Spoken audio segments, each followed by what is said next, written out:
आपके मन में एक प्रश्न होता है कि राम जी ने लंका जाते समय रावण से युद्ध करने के लिए वानरों की सेना क्यों बनाई?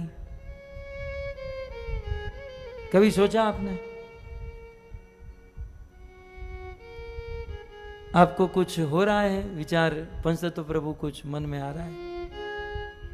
मेरे मन में आ रहा है। इलेक्शन के रिजल्ट के बाद मुझे बहुत समझ में आ रहा है कि राम जी ने मनुष्य की सेना न बनाकर वानरों की सेना क्यों बनाई। 4 जून के रिजल्ट के बाद इतना समझ में आया कि राम जी ने अच्छा हुआ वानर की सेना बनाई, अच्छे से राम जी के साथ रहे, रावण के साथ युद्ध किए, विजय प्राप्त हुई।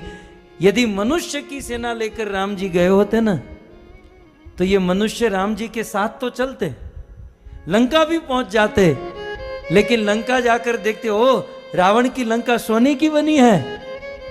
ये सारे मनुष्य सोने की ईंट, सोने का हार उसी में रह जाते और राम जी अकेले हो जाते। यही बात नरेंद्र मोदी जी के साथ कल हुई है। सस्ता राशन चाहिए, सस्ता गेहूं चाहिए, सस्ता चावल चाहिए, उस थोड़े बहुत धन रुपये के प्रलोभन में एक साधु का साथ छोड़ दिया भारत के लोगों ने। कितना सुंदर आयोजन नरेंद्र भाई मोदी का था कि 400 से अधिक सीट आए तो आने वाले दिनों में निर्णय लेने में या परिवर्तन लाने में कठिनाई नहीं होगी। लेकिन हमारे अपने ही सनातन धर्मी हिंदू भाइयों ने, बड़े दुख का विषय है, मुस्लिम भाइयों ने 90% वोट किया और ये कहलाने वाले सनातन हिंदू धर्मी ने केवल 50-55% वोट किया। मैं आपके हाथ उंगली देखना नहीं चाहता हूं या दिखाना नहीं चाहता हूं कि हम कैसे हैं, लेकिन बड़ा दुख होता है कि हरि का एक लाल है। 70 साल के बाद कोई एक हिंदू सनातन धर्मी, सनातन धर्मों को आगे बढ़ाने वाला, भारत का नेतृत्व करने वाला, भारत को विश्व गुरु बनाने वाला एक आदमी आया और 10 साल काम करके एक मांग रखी थी कि अब की बार 400 पार, लेकिन 300 पार भी नहीं की है। आधे लोगों ने वोट ही नहीं किया और जिन्होंने वोट किया वो प्रलोभन में फंस गए। मुफ्त का राशन मिलेगा, ये मिलेगा, वो मिलेगा। अरे राशन पानी तो भाग्य की बात होती है। यह दिन दूर नहीं, यदि जनसंख्या पर नियंत्रण नहीं किया गया तो विधर्म की संख्या बढ़ेगी और यह कथा कीर्तन करना भी कठिन हो जाएगा।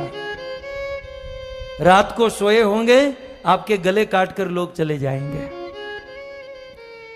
इतिहास के पत्ते पलटे ना, छत्रपति शिवाजी महाराज ने यह मुहिम चलाई थी, लेकिन छत्रपति शिवाजी महाराज को सनातनी हिंदू धर्मी ने ही साथ नहीं दिया और आगे बढ़े तो महाराणा प्रताप ने यह मुहिम चलाई थी।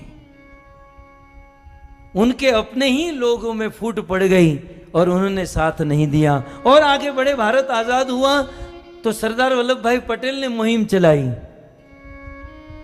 लेकिन उनको ही अपने ही लोगों ने साथ नहीं दिया और आजादी के 70 साल के बाद एक आदमी 10 साल के अगाह परिश्रम के बाद 400 पार जाना चाहता था, लेकिन हमारे अपने हिंदू सनातन धर्मी ने ही उनका साथ नहीं दिया। मैं तो मोदी जी को यदि मेरी आवाज पहुंचे तो यही सलाह दूंगा, भाई आप 70 साल के हुए हो, खा पीकर मौज करो, ये किसी के नहीं होने वाला है।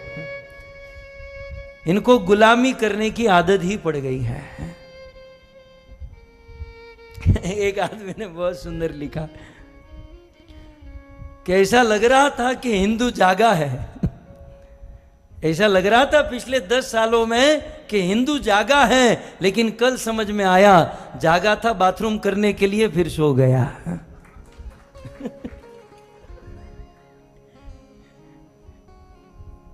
क्या हिंदू जागा है।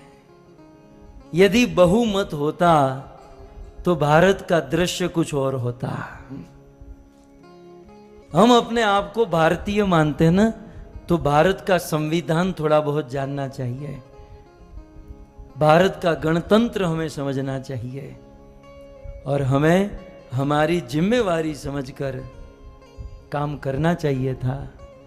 लेकिन अब क्या करें, ये प्रवचन यदि 2 महीने पहले किया होता तो अच्छा था। मैं भी अमेरिका से अभी अभी आया, है? लेकिन हमें तो विश्वास था, पता नहीं ऐसा निकलेगा। एक बात याद रखिएगा, मोदी जी तो प्राइम मिनिस्टर बनेंगे, वो तो बड़ा प्रधान हो ही चुके हैं, लेकिन जो उनको निर्णय लेने हैं वो नहीं ले पाएंगे क्योंकि अल्पसंख्यक है। जो उनको क्रांति लानी वो नहीं कर पाएंगे। तो इस दौर से ये मोदी जी की हार नहीं है, ये हम हिंदुओं की सनातन धर्म की हार है, ये हम लोगों की हार है। और हम लोग वो छोटे छोटे प्रलोभन में हैं। मुफ्त का राशन मिलेगा, गैस का बाटला सस्ता हो जाएगा, तेल सस्ता हो जाएगा, હવે લઈ લો સસ્તું કરજો હવે તમે। धर्म के, इस सनातन धर्म के उजागर करने में एक बहुत बड़ी आश थी, एक बहुत बड़ा होप था, लेकिन नतीजे के बाद बहुमति से यदि मोदी जी नहीं आए तो एक हिंदू धर्म के लिए, सनातन धर्मियों के लिए लज्जा का विषय है। क्या इन लोगों को ये नहीं दिखाई दिया कि इतने वर्षों के बाद अयोध्या में मंदिर बना? ये नहीं दिखाई दिया? क्या इतने वर्षों के बाद काशी में इतना सुंदर कॉरिडोर बना? इतने वर्षों के बाद कश्मीर में 370 कैसे करके निकाली? बस केवल वो मुफ्त का राशन ही दिखाई दिया? मतलब इतने गिरे हुए हैं कि उन विधर्मियों की बातों में आकर। इसीलिए मुझे लगता है कि राम जी ने अच्छा किया, बंदरों को लेकर गए। आपड़ी कथा वांदराओ सारा। अच्छा हुआ, राम जी देखो कितने बुद्धिमान निकले। बंदरों को लेकर जाऊंगा, मनुष्यों को लेकर जाऊंगा, अभी तो साथ में चलेंगे, लेकिन आगे जाकर वही रावण की सोने की लंका में थोड़े बहुत प्रलोभन में फंस जाएंगे।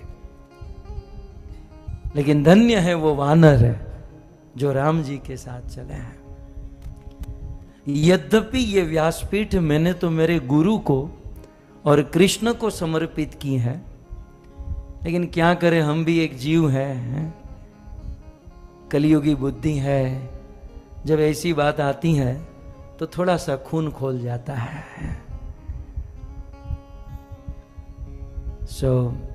अब तो एक ही बात आती है कि भगवान बचाए इस देश को, भगवान बचाए हमारी सनातन संस्कृति को।